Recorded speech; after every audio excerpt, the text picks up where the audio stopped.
Grosse session analyse, j'ai analysé une entreprise comme il faut et d'ailleurs je suis rentré sur une nouvelle entreprise. Vous voyez, le tableau il se présente comme ça.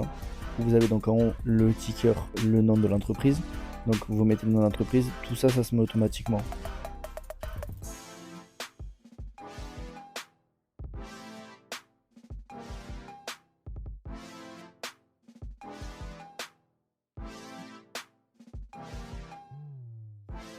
Mais je le fais, il faut le faire. Là j'ai fait janvier 2020, je vais essayer de refaire toute l'année 2025 pour le moment. J'ai fait janvier, j'ai pris un trade sur EURUSD, j'en aurais eu un autre ou deux sur GUQRTP. Salut tout le monde, j'espère que ça va. On est mardi 16 septembre, il est 7h30. J'espère que vous allez bien, que vous êtes en forme. C'est parti, une nouvelle vidéo. Tant que j'y pense, je vais vous faire une petite visite rapide de l'appart, je ne l'ai pas fait hier. Aujourd'hui, on a une, je pense, belle journée sur les marchés, sur quoi que ce soit. Demain, attention, on a la Fed. Je vais en reparler. Dans tous les cas, on va rester tranquille, on va pas non plus s'affoler. Mais s'il y a des opportunités, j'hésiterai pas à les prendre. D'ailleurs, si vous n'avez pas vu la vidéo du jour, j'ai commencé, et d'ailleurs, si vous n'avez pas suivi, et si vous me découvrez que maintenant, moi c'est Max déjà, bienvenue. Et j'ai commencé un format quotidien, chaque matin, une matinale un peu de 10-15 minutes pour reprendre l'actualité, les points clés de la journée, etc. etc. Donc si vous l'avez pas vu, celui du jour et d'hier, j'ai commencé hier, allez le voir. Et comme ça, vous avez le récap de l'actu le matin, abonnez-vous, mettez la cloche, comme ça vous êtes informé dès que ça sort. Voilà, je vais vous faire une rapide visite de l'appart tant que j'y pense. Et après, on va attaquer la journée. Donc ça, les teams, c'est le coin salon. Ok. Là, j'ai la cuisine, j'ai la salle de bain, les toilettes et la chambre avec le petit bureau sympa qu'il y a ici. Donc voilà, ça reste un appart, c'est un très très. Moi j'aime beaucoup, il est assez grand et pour travailler c'est parfait. Donc là pour ce matin, le programme est très clair. Et chaque matin là, là je vais faire mon analyse des graphiques. J'ai déjà préparé le post du réel juste avant pour ce soir. Là je vais faire mon analyse des marchés. Les marchés sont déjà analysés en soi parce que j'ai analysé hier. Pour moi c'est la même analyse.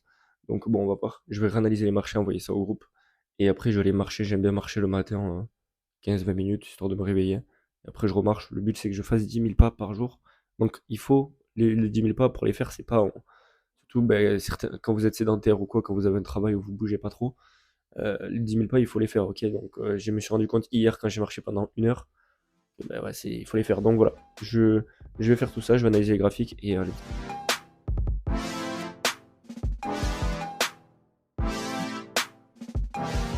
ok, je vous le reprends. Il est 8h27. J'ai fait tout ce que j'avais à faire pour faire. Pas pour aujourd'hui, pour le début de matinée. J'ai posté l'épisode, j'ai fait mon analyse, j'ai envoyé au groupe, j'ai répondu à toutes les questions qu'il y avait sur le Discord, donc c'est pas mal. Maintenant là, moi j'aime bien prendre un café pendant 5-10 minutes, faire une partie d'échecs ou autre. Après je me remets à travailler aujourd'hui, je vais backtester, continuer à me former. Je vais aller me balader, j'ai des trucs à faire dehors. Et voilà, pas mal de choses à faire aujourd'hui encore. C'est cool. Je prends le rythme dans ce nouvel appartement. Et voilà, je vous tiens au courant, je vous reprends s'il y a des trucs intéressants, encore une fois, vous le savez. Si vous êtes nouveau, abonnez-vous, ça fait plaisir. Il est 9h41, je me suis formé, je continue d'apprendre, c'est important. J'ai recheck les graphiques viteuf, et là je vais backtester, je vais me faire une belle session là, pendant 1 heure et demie, et après jusqu'à 11h30, 11h45, après j'ai des choses à faire dehors, donc voilà, grosse session de backtesting, c'est important les gars, backtester, on le dit jamais assez. Le backtesting, c'est le seul moyen qui prouve par A plus B que votre stratégie marche et qui permet d'avoir un réel edge sur votre stratégie, d'avoir un réel retour qui vous montre par A plus B que ça fonctionne ce que vous faites. Ok, si vous ne backtestez pas, vous n'avez aucune preuve que ça fonctionne. Évidemment, les résultats passés ne garantissent pas les résultats futurs, je suis d'accord, mais c'est des mathématiques. Les mathématiques ne trompent jamais. Et donc, si le backtesting vous permet de connaître plusieurs data comme votre RR moyen, votre win rate, votre nombre de pertes maximum d'affilée, etc. Et ça va avoir un réel retour et impact sur votre stratégie et votre trading. Donc, backtester, récolter entre minimum 100-200 data. Dans tous les cas, vous allez avoir de la data vous allez récolter de la data au fur et à mesure avec vos trades en réel, mais il faut 100-200 data pour avoir un réel retour sur votre stratégie. Donc voilà, même moi, même que ça fait 1 an et demi, 2 ans que je suis dans le trading, je continue de backtester, de me faire des petites sessions de temps en temps. Et voilà, sur ce, je vais vous mettre quelques plans. Je vais revenir sur ma session de backtesting après. Je vais vous expliquer comment je fais, etc. Et voilà.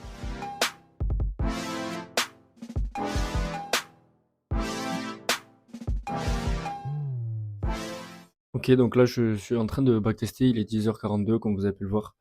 Euh, Je suis en train de backtester EURUSD. C'est galère avec FX Replay de backtester. Mais hop, attendez, j'ai un appel. C'est galère de backtester avec FX Replay pour switch entre le DXY, EURUSD, GBPUSD, etc. Mais je le fais, il faut le faire. Là, j'ai fait janvier 2020. Je vais essayer de refaire toute l'année 2025 pour le moment. J'ai fait janvier. J'ai pris un trade sur EURUSD, j'en aurais eu un autre ou deux sur GU qui aurait TP. Donc ça aurait été au moins à 6%. Donc voilà. Dans tous les cas, là je continue. Je vais continuer pendant une demi-heure, trois quarts d'heure. Je vais me former un peu. On continue le grind, les gars. Y a pas de ralentir, hein.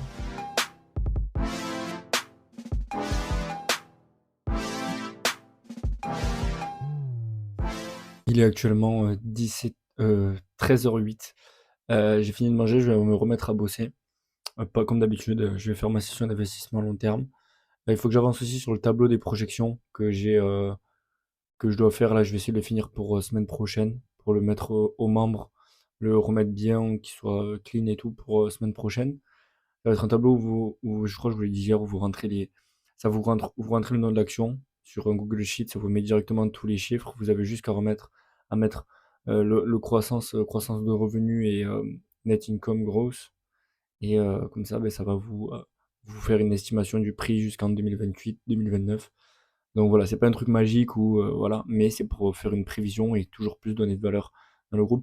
Donc voilà, je vais faire ma session d'investissement à long terme, il est 13h09. Après, j'ai le live à 14h45 comme tous les jours, donc voilà, on va avancer tranquillement. Et let's go, on a beaucoup de choses à faire, ça fait plaisir. Parce qu'il y a des actions qui performent mieux que d'autres, etc., etc., et dans le but de toujours garder une même performance. Par exemple, moi ici, AMD Nvidia, ça faisait 22% de mon portefeuille qui était beaucoup trop. Du coup, ben, qu'est-ce que j'ai fait? Je veux garder plus de AMD que de Nvidia. Donc j'ai vendu 500$ de Nvidia et je l'ai transféré dans Meta parce que je veux plus de Meta. Je veux que Meta représente 10 à 15% en fin de cette année de mon portefeuille. Donc je vais devoir racheter du Meta. 100€ de Elf, pareil, je veux beaucoup, je veux plus de Elf. Et Google, j'en veux moins. Donc j'ai vendu du Google pour acheter du Amazon et du Nike. Voilà comment je rééquilibre. Évidemment, il y a une gestion derrière en fonction de quel secteur je vais être plus exposé, de quelles entreprises je crois le plus, lesquelles ont le plus d'avenir devant elles. Donc voilà comment je rééquilibre mon portefeuille et comment j'ai fait pour ce trimestre-là. Je l'ai fait pour ce trimestre. C'est quelque chose que moi personnellement je fais tous les trimestres. Vous pouvez le faire tous les mois. Pour moi, c'est pas pertinent. Vous pouvez le faire tous les semestres si vous voulez. Mais voilà. En tout cas, moi je l'ai fait. Je fais ce rééquilibrage là tous les trimestres. Et voilà. Au moins c'est cool, c'est fait. Et on passe à autre chose. Ok, la team, il est 14h41. J'ai fait une grosse session analyse. J'ai analysé une entreprise comme il faut. Et d'ailleurs, je suis rentré sur une nouvelle entreprise. Donc voilà, si vous voulez savoir laquelle c'est, ben, rejoignez le groupe. Je vais pas vous la partager là. C'est pas avantageux pour ceux qui sont dans le groupe. Mais voilà, en gros, dans le groupe, je partage les entreprises que j'achète et que je vends quand je prends des profits, etc. Mais le but, c'est pas de faire des signaux. Et j'explique aussi derrière tout le processus d'analyse. J'ai fait 4-5 lignes sur comment j'analyse. J'ai utilisé également le Stock Projection Model, donc le tableau des projections. Je l'ai que, du coup, pour le moment, n'est que pour moi, mais que je partagerai aux membres. Je l'ai utilisé également. Donc il y a toute une analyse globale et j'explique comment j'analyse une entreprise, donc que vous puissiez apprendre. Donc voilà, si vous voulez apprendre tout ça, vous allez le lien en description. Et voilà, je pense que cette entreprise est sympa. Je, je vais la déployer autour de 5% de mon portefeuille, 5-6% max de mon portefeuille. Donc je vais rentrer en 2-3 fois. Je vais rentrer sur une première partie. Et donc voilà, on va voir la suite. Il est 14h42. Je vais pouvoir lancer le live, on est dans les temps. Samedi, je vais terminer. Donc je vous dis un petit peu à chaque fois mon process de réflexion. Je me suis noté pour samedi ou dimanche de terminer du coup. Là, il est terminé en soi le tableau des projections, mais je vais le rendre un peu mieux.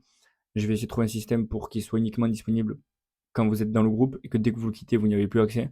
Pour que ce soit un avantage pour ceux qui sont. Éviter que ben, quelqu'un rentre un mois et accède à ça parce que c'est vraiment beaucoup de travail et ben, toutes mes recherches quoi. Donc voilà, on va faire tout ça. Je vais lancer le live, je vais terminer ça et parfait, on a bien travaillé. Let's go. Allez, je vous reprends la team là, il est 16h34, j'ai bah, terminé le live, j'ai terminé tout ce que j'avais à faire. J'ai fait le réel du jour, je l'ai monté. Et j'ai reçu pas mal, des fois je reçois pas mal de questions en commentaire, en DM, me demandant ouais, qu'est-ce que tu fais de tes journées, ou qu'est-ce que tu fais. Euh, Moi j'ai l'impression de pas me sentir productif, il faut que je fasse des trucs, etc. En fait, bah, j'étais exactement comme ça au départ. Je vais parler de ça pendant 2-3 minutes, donc même un peu plus. Donc si ça t'intéresse pas, tu peux passer, mais je pense que c'est vraiment intéressant. Parce que ben, quand on trade, et surtout quand on commence à être à plein temps dessus, on peut avoir cette sensation-là des fois de ne pas être productif. Je m'explique. Si vous avez une méthode de trading où vous passez de 8h jusqu'à 19h devant les graphiques, vous n'êtes pas concerné. Mais par exemple, moi, dans ma stratégie, j'analyse le matin, je refais une autre analyse en début d'après-midi, je passe maximum 1 heure par jour devant les graphiques. Quand je parle 1 heure par jour devant les graphiques à regarder, après j'attends les alertes, etc. Mais ce que je veux dire, c'est que je passe vraiment maximum 1 heure par jour devant les graphiques, en comptant le management, etc. Et en fait, ben, il y en a, ils peuvent ne pas se sentir productifs. Moi, j'ai passé ce truc-là, et je peux vous en parler parce que j'avais ça au départ, de me dire que quand j'étais pas devant les graphiques, je perdais du temps, que si j'étais devant les graphiques, je pourrais trouver des opportunités, etc., etc. Premièrement, ben, je faisais beaucoup plus d'erreurs parce que j'étais devant les graphiques pour rien, et du coup, je voyais les trucs et je prenais beaucoup plus de trades à la con. Mais aussi, au final, t'es pas plus productif. Tu te sens productif, mais tu l'es pas. Le moment où tu es productif en trading, c'est le moment où tu fais ton analyse, tu mets tes alertes, tu contrôles plus rien. Après, tu peux backtester à côté, etc. Mais être sur les graphiques juste pour regarder les graphiques, ça ne sert absolument à rien. Tu penses être productif, mais tu ne l'es pas du tout. C'est tout le contraire. Donc, moi, ce que je fais, c'est que j'ai mis en place d'autres habitudes, comme une session d'investissement pour mes recherches d'investissement, comme pour le groupe que j'ai actuellement. J'ai d'autres activités à côté. Si vous n'avez pas d'autres activités, vous allez marcher, vous allez voir des gens, vous allez voir des amis, peu importe. Mais n'allez pas sur les graphiques juste pour vous sentir productif parce que c'est la pire chose à faire. Vous allez faire beaucoup plus d'erreurs et au final, vous n'êtes pas du tout productif.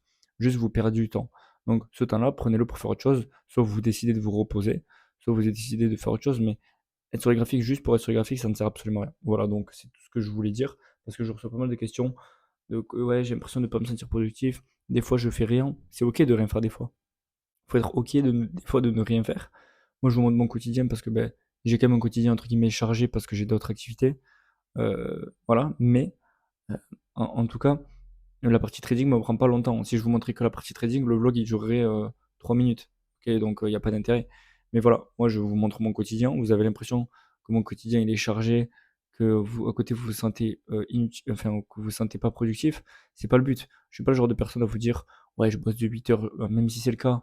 Je suis pas le genre de personne à vous dire ouais je bosse de 8h à 20h. Si vous faites pas ça, vous allez jamais y arriver. C'est pas le cas en trading. Tu peux passer 1 heure par jour dans les graphiques. Moi mon trading il me prend 1 heure. Alors actuellement il me prend moins parce que ben, demain, on a la décision des taux d'intérêt. Je voulais prendre un trade hier, j'ai pas été déclenché. J'aurais TP aujourd'hui. Mais voilà, je vais pas reprendre de trade jusqu'à demain. Donc je sais que mon trading va être calme. Mais je le sais. Et je vais pas aller sur les graphiques pour rien. Je sais déjà d'emblée que je vais pas prendre de position jusqu'à demain. Donc je vais pas aller sur les graphiques pour rien. Juste pour me sentir productif. Je fais autre chose à la place. J'avance sur mes activités, etc. Mais je vais pas sur les graphiques juste pour me sentir productif. Donc voilà, c'est tout ce que je voulais dire. Là, et je vais commencer le montage de cette vidéo que je finirai plus tard. J'ai d'autres trucs à faire. Et après, voilà, on va avancer sur d'autres choses, hein. Et d'ailleurs, merci, on a passé les 1500 abonnés sur YouTube, les gars. C'est incroyable. 650 vidéos postées, c'est juste fou. Merci à tous pour le soutien, les gars. 1500. On va atteindre les 2000 avant la fin de l'année. Let's go. Du coup, je vous avais parlé la dernière fois et tout à l'heure du tableau des projections. Mais je vais vous le montrer. Je vais vous montrer comment il se présente et comment il. Voilà. Quel est le but de ce tableau. Ça va être le tableau de l'entreprise que j'ai acheté tout à l'heure. Je vais vous cacher le nom. Désolé, mais voilà, je réserve ça pour les membres. Je vais juste vous montrer les chiffres et vous montrer comment il s'utilise. Comme ça, s'il y en a qui veulent y accéder, ben, vous rejoindrez le groupe. Et voilà, je vais vous montrer ça de suite. Vous voyez, le tableau, il se présente comme ça. Vous avez donc en haut le ticker, le nom de l'entreprise. Donc, vous mettez le nom de l'entreprise. Tout ça, ça se met automatiquement. Le prix, la market cap, le nombre d'actions, le PS et le PE. Ok, tout ça, ça se met automatiquement. Tout ce qui est grisé se met également automatiquement. Donc j'ai fait des automatisations avec Google Sheet pour que tout se mette automatiquement. Ce qui ne se met pas automatiquement, c'est le revenu et le net income que vous devez saisir. Mais ça, c'est pas compliqué. Vous pouvez aller le chercher dans des sites qui mettent les revenus. Vous, ce que vous devez mettre, c'est votre estimation du revenu gross et du net income gross. Ok, en fonction de ce que vous pensez de l'entreprise, de ses revenus grosses passés et de ses net income grosses passés en fonction du futur, etc. Et du coup, ça calcule tout et ça calcule à la fin, du coup, le share price low, share price high sur 2026, 2027, 2028, 2029. Donc, je suis très content de ce tableau. Évidemment, c'est des estimations. Vous pouvez peut-être retrouver, si vous voulez, allez, je vous laisse le bénéfice du doute, vous pouvez retrouver cette entreprise si vous arrivez à retrouver laquelle c'est. Mais du coup, voilà, en fait, ça calcule tout ça en fonction des prévisions et de moi, des prévisions que j'ai sur l'entreprise. Allez, c'est la fin de la journée, les gars. Là, je suis allé marcher pendant une demi-heure dehors. J'ai fini mes 10 000 pas. Enfin, je suis à 9 300 pas. Je les termine avant la fin de la journée, c'est sûr.